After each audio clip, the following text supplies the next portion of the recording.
আমেরিকার মজুদে রয়েছে পৃথিবীর সবচেয়ে শক্তিশালী বিমানগুলোর একটি।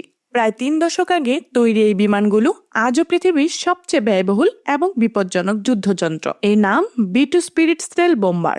এই যুদ্ধ বিমান মাত্র 21টি তৈরি করতে পেরেছে আমেরিকা। প্রতিটি নির্মাণ ব্যয় প্রায় $2 বিলিয়ন, যা প্রায় বাংলাদেশি টাকায় 23,500 কোটি টাকা। B2 বোমারু বিমান এমন ভাবে ডিজাইন করা হয়েছে এটি পৃথিবীর যে কোনো প্রান্তে একবারেই হামলা চালিয়ে ফিরে আসতে পারে।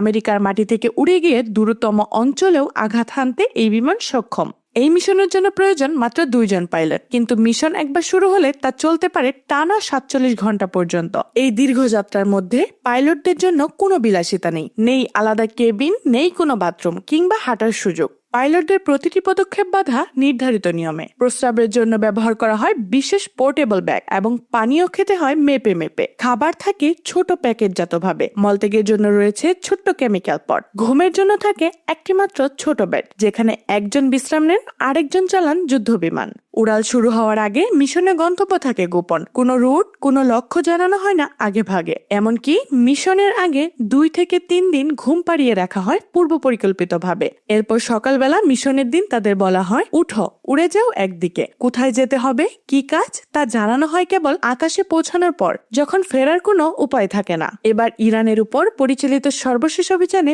B2 বিমান ব্যবহার করা হয়। বিশেষ সূত্রে জানা গেছে এই মিশনের অংশ নিয়েছিলেন অন্তত একজন নারী পাইলট।